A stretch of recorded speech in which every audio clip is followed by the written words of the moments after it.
Encounters with bears are uncommon, but they can be incredibly dangerous if you're not adequately prepared. Even with the best firearm in your possession, you may still find yourself at the mercy of these formidable creatures. There have been several tragic attacks over the years. In 2011, a polar bear killed a British schoolboy and injured 4 others. In 2020, a Dutch man was killed by a bear at a campsite in Longyearbyen. And in 2022, a French tourist was attacked and injured. But the incident from August 1995 stands out as a stark reminder of the dangers posed by polar bears and the failure of firearms when facing these massive predators. After an hour of trekking through the snow, the group spotted a massive polar bear roughly 75 meters away. The animal showed no hesitation, only aggression.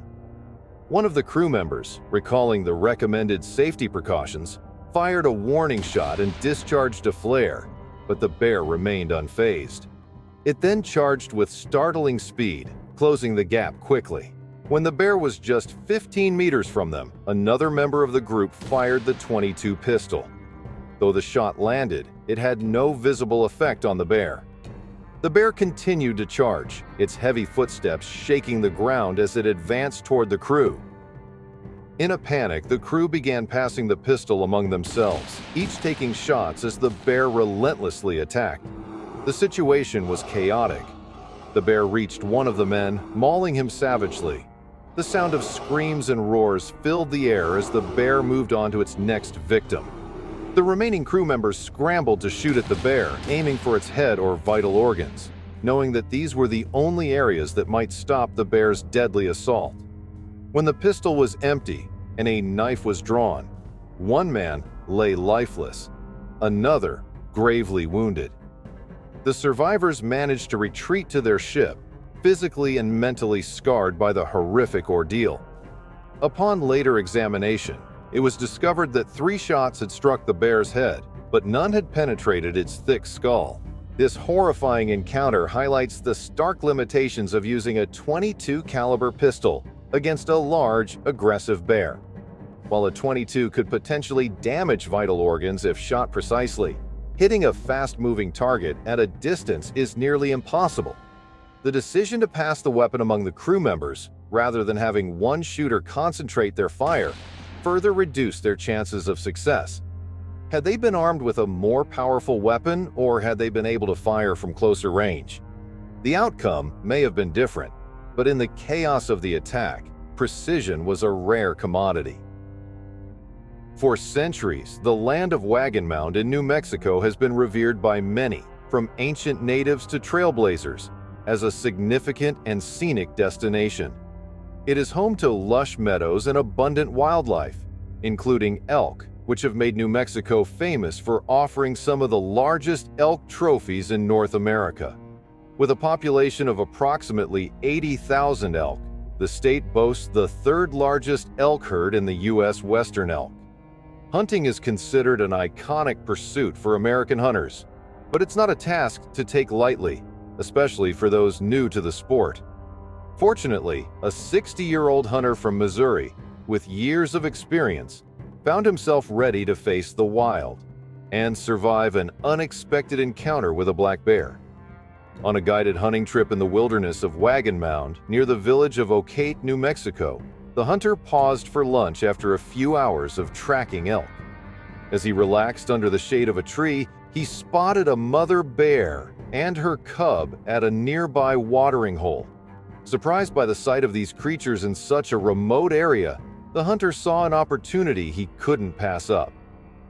The man, captivated by the rare chance to observe the bears, set his lunch down, leaving his backpack and bow by the tree. He kept his revolver in its holster, just in case, and began snapping photos and filming the bears, unaware that this moment would soon take a dangerous turn. It didn't take long for the mother bear to notice the hunter's presence. Driven by instinct to protect her cub, she let out a bone-chilling roar that sent a wave of terror through the man.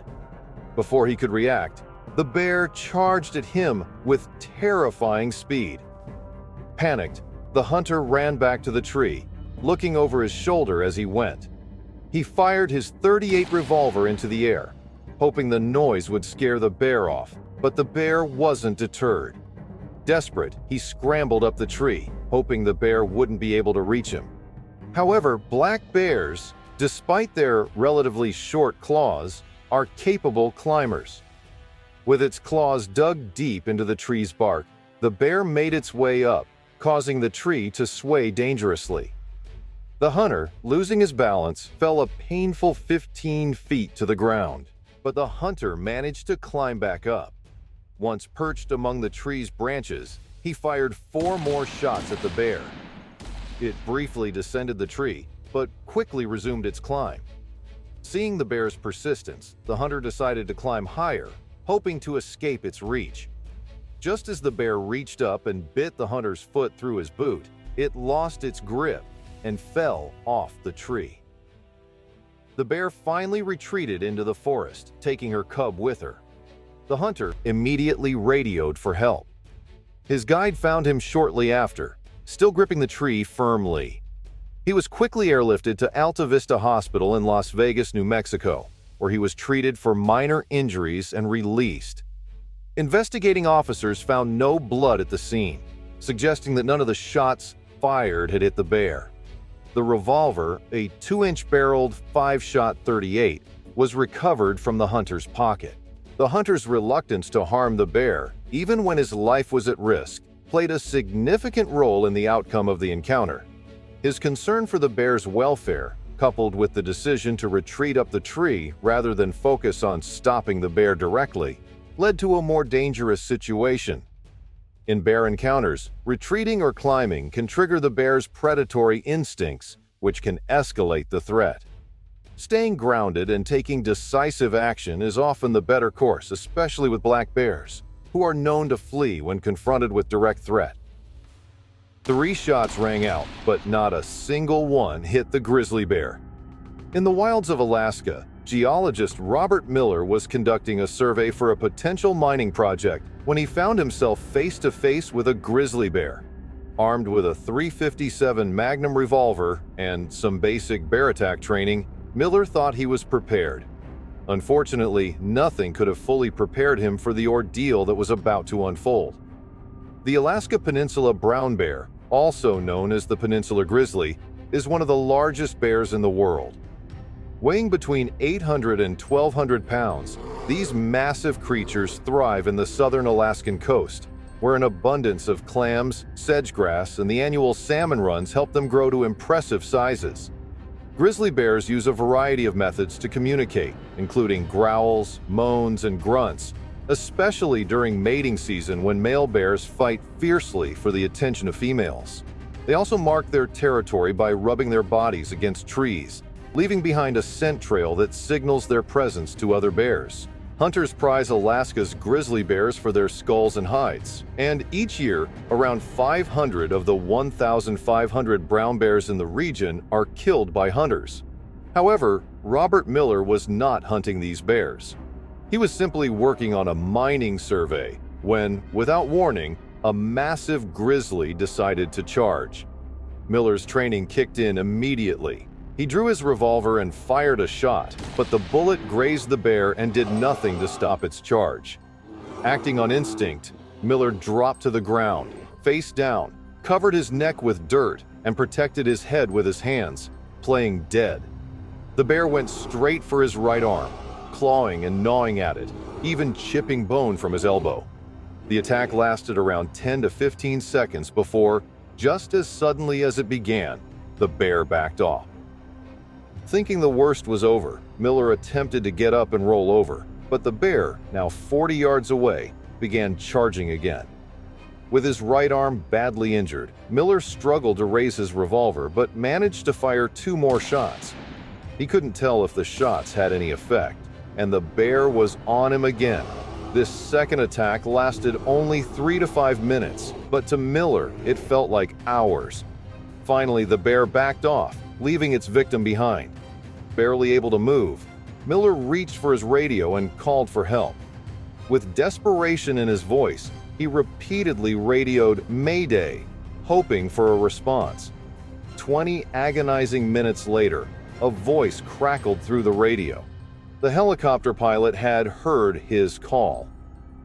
After being briefed about the attack, the pilot searched the area for the bear before landing to assist. Miller was flown to Providence, Alaska Medical Center for further care. Miraculously, he survived the brutal attack. Rick Sinnott, a biologist with the Alaska Department of Fish and Game, later commented on the attack, noting that Miller's .357 Magnum was simply not powerful enough to stop a grizzly bear. He speculated that Miller might have been less severely injured if the bear had been deterred sooner. Had Miller been able to fight back more aggressively by kicking or throwing rocks, he may have scared the bear away before it could do more damage. While playing dead can sometimes work, it can also provoke further attacks if the bear doesn't see the person as a threat anymore. In the end, Robert Miller's encounter with the grizzly bear left him with deep wounds, a harrowing story to tell, and a newfound appreciation for survival. From his hospital bed, heavily bandaged on his arm and thigh, Miller is thankful to be alive. His face, although scratched, remained mostly unscathed, except for the bear's near decapitation of his left ear, which was later surgically reattached with 2 rows of stitches.